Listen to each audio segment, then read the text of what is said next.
Hello guys, welcome back to my channel. இன்றைக்கி நம்ம பார்க்க போகிற டிஷ் என்னன்னு பார்த்தீங்கன்னா, பூரி மார்னிங் பிரேக்ஃபாஸ்ட் ரெசிபியாக பண்ணியிருந்தோம். அதுக்கப்புறம் ஒரு எனர்ஜெட்டிக்கான ட்ரிங்க் தான் பார்க்க போகிறோம். வாங்க. மார்னிங் பிரேக்ஃபாஸ்ட் பார்த்திங்கன்னா என்ன செய்கிறதுன்னு யோசிச்சு ஓகே இன்றைக்கி பூரி பண்ணிடலாம் அப்படின்ட்டு டிசைட் பண்ணியாச்சு.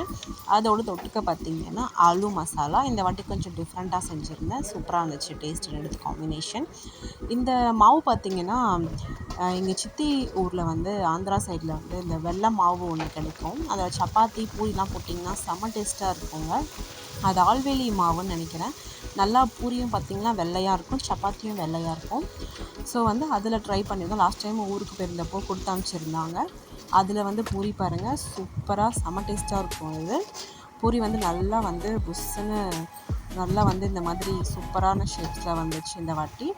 அதுக்கப்புறம் ஃபுல்லாக பூரி போட்டு எடுத்தாச்சு எல்லாருக்கும், ஃபேமிலிக்கு. அதுக்கப்புறம் நான் சொல்லியிருந்தேன் அந்த ஆலு மசாலா இருக்குல்ல, அதுவுமே வந்து வெங்காயம், தக்காளி, கொஞ்சம் பச்சை மிளகா, அதுக்கப்புறம் மஞ்சத்தூள், மிளகாத்தூள் இதெல்லாம் போட்டு கருவேப்பிலை, பச்சை மிளகா இதெல்லாமே போட்டு ஒரு நல்ல நைஸான குழந்தைங்க கூட ஈஸியாக சாப்பிட்ற மாதிரி ஒரு உருளைக்கிழங்கு மசியல் பண்ணியிருந்தோம். பாருங்கள் எவ்வளோ சூப்பராக இருக்குது. கொஞ்சம் கடலை மாவும் கடைசியாக கரைச்சி ஊற்றிக்கணும்.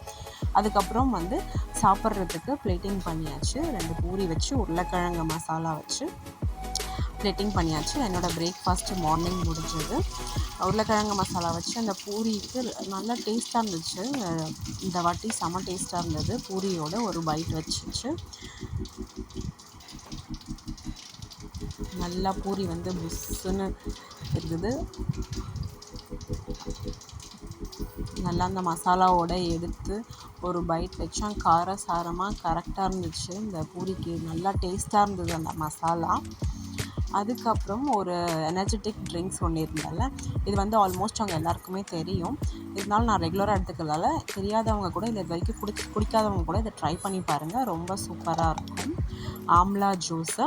நான் இதுக்கு வந்து நெல்லிக்காய், இஞ்சி, புதினா, கருவேப்பிலை, கொத்தமல்லி, அதுக்கப்புறம் லெமன் ஒரு ஆஃப் லெமன் பிழிஞ்சிக்கிட்டேன். இந்த குவான்டிட்டி பார்த்திங்கன்னா உங்களுக்கு வந்து 3 நெல்லிக்காய் எடுத்துக்கிட்டேன் நான். இது ஒரு 3 பேர் 4 பேர் குடிக்கலாம். அதுக்கப்புறம் உப்பு போட்டு நல்லா வந்து மையை அரைச்சி எடுத்துக்கோங்க.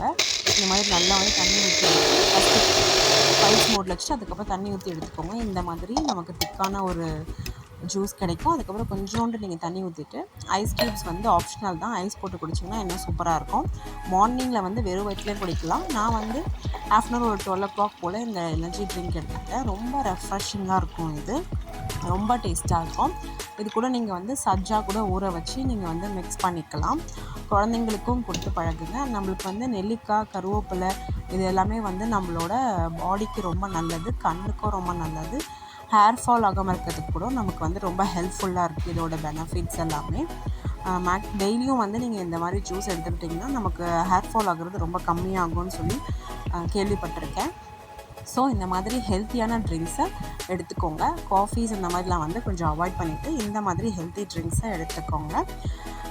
இந்த மாதிரி எனர்ஜி ட்ரிங்க்கு ட்ரை பண்ணாதவங்க ட்ரை பண்ணி பார்த்துட்டு டேஸ்ட் எப்படி இருக்குன்றதை கமெண்ட் பண்ணிக்கோங்க. சால்ட்டு வந்து ஆப்ஷனல் தான், நம்ம சால்ட்டு போடாமல் கூட குடிக்கலாம். ட்ரை பண்ணி பார்த்துட்டு கமெண்ட் பண்ணுங்கள். தேங்க்ஸ் ஃபார் வாட்சிங். தேங்க்யூ.